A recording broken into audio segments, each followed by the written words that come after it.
everyone, it's Mia and welcome to my channel. Today I'm going to be talking about annotating and all the different ways you can annotate depending on how much you want to affect your book, I guess, and how permanent you want your annotations to be.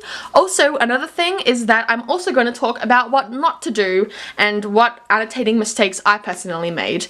So let's get into this video.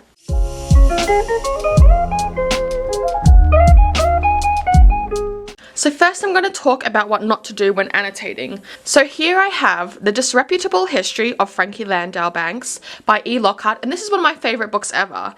And well, I've reread it a couple of times, but one time I wanted to read it and annotate it, right? And let's just say that my annotating attempts weren't really good. I mean, it looks alright, but let's find. First thing, I wrote my notes in highlighter, which I just think it looks really ugly, and sometimes I was super messy with my annotating and my highlighting wasn't very neat. And I know this sounds all very vain because it's just like highlighting and it doesn't really necessarily have to be very neat and like look all pretty and stuff. But you know what? I still wanted it to look pretty anyway. It just looks like I didn't really care that much. Here, yeah, I accidentally highlighted this part, but I didn't mean to, and then I put a cross there, and just a lot of it is just really messy that way, which is really annoying to me. So I kind of just wish, it's like, here, I just wrote down ha ha ha next to a funny part. And yeah, it is funny.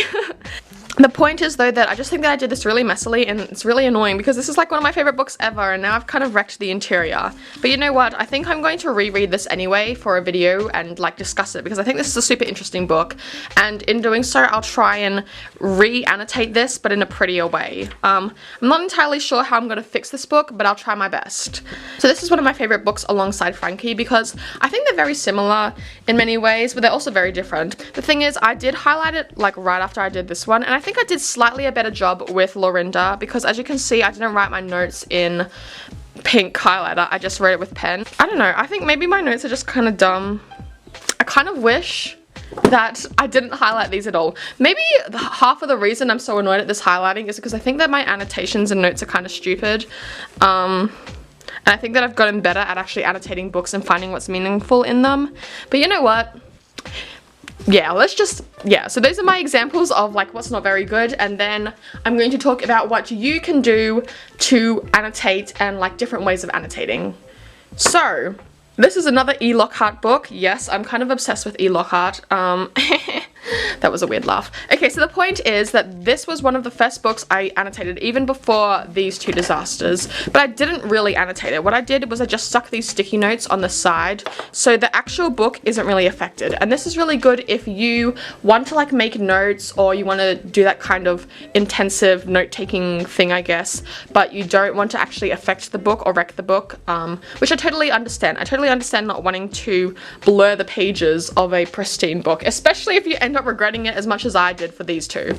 So basically what I did was I had like these tabs lying about, and you can get these for really cheap. I remember when I went to Korea I got these because there's so many colors and they were only $1. But yeah, they're super cheap and you can get lots of different colors and they're just really helpful, I guess, for distinguishing different things that you're looking out for in the book. So let me talk about what I used all of these tabs for. They're kind of stupid, but the point is that you can modify your use of tabs to depend on whatever you are reading or whatever you want to look out for. Another thing is that I know people use tabs, but they don't use colors specifically. They just put them wherever, either to make them look beautiful, and they also might just use one color. So yeah. Anyway, let's talk about what I did with these. So firstly, we can see that we have the orange tab, and the orange tab stands for references, because I've noticed a lot in E. Lockhart's writing is that she references a lot of other things.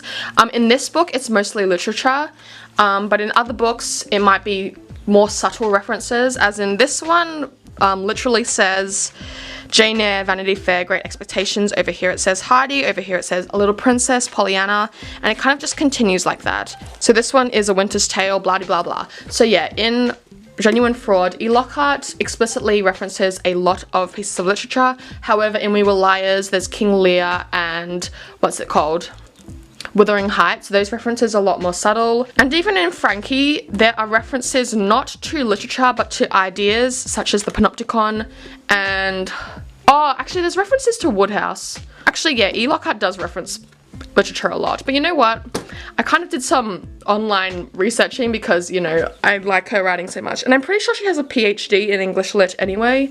So yeah. Anyway, that's getting beside the point. The point is that orange one is for references. However, if you're reading a book that's like a little bit more like, for example, Lorinda, then you probably wouldn't. Actually, Lorinda has references as well. It talks about The Great Gatsby and Mockingbird. Oh, okay, you know what? Okay, so let's say that you're reading Harry Potter. There's not really any references, so you don't really have to worry about having the references tab. So yeah, you can just ignore having that tab, and you know, as I said before, you can just change it to whatever you want to focus on. Another tab that I had was ideas. This idea, oh yeah, this idea is basically about how you're always changing your personality, I guess, depending on who you're around. You know, now this is just kind of getting into a discussion about genuine fraud, and I'm getting into too much detail, but the point is, this book is actually interesting when you kind of focus in on it more rather than just read the story, because the story is really interesting too, and the story is like really entertaining, but I guess annotating really focuses you on all those little details. Anyway, so apart from ideas, we also have love. I don't even know why I have love, because honestly there isn't much of a love story in here, but I guess I just did it anyway. The love, yeah, just that was a dumb thing. I also have green. What does green stand for? Oh, I think I know what green stands for. Green was me just putting down plot points when there was kind of like a mystery and I wanted to gather clues and stuff. And then lastly, I have yellow. So yellow is where I put down writing. So that's how I did the annotations without actually marking the book. Okay, so next we're going to talk about Vanity Fair, and I had to move the camera because of this annoying spot of light, so just ignore that. But basically, another way that you can make notes on your book is you can do what I did for this chapter, which is, oh, this has a spoiler by the way, but you probably don't care.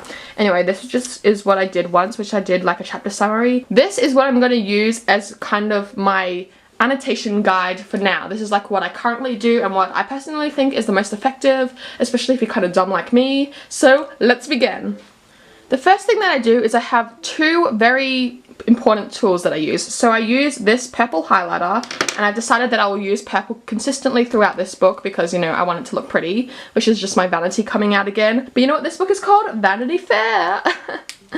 Okay, yeah, anyway. And I also use this pen because it's kind of thin, and I just like pens to be consistent, you know? So on this page, what I will do is I will highlight interesting things, and I'll highlight things that are funny, I'll highlight good ideas, I'll just highlight random things, you know? Like, it's not very thought out, and I guess that was one of my criticisms of Frankie and Lorinda, like why I didn't like highlighting those, like why I thought my highlights were kind of dumb. But you know what? I'm just gonna highlight whatever. Oh, I just read it. Okay, that's kind of sad. Basically, I just highlighted something that's kind of sad and funny, so that's why I highlighted it. But as you can also see, I circled this word obdurate because I didn't even know what it meant, and then I wrote down in this pen the meaning of obdurate. So this way I'm not circling words that I don't know and then never learning what they are. I write down the meaning. Like, it's just good practice to try and understand words better and improve your vocabulary. So that's what I did there. And as well as doing that, just highlighting and circling words, I will also make notes.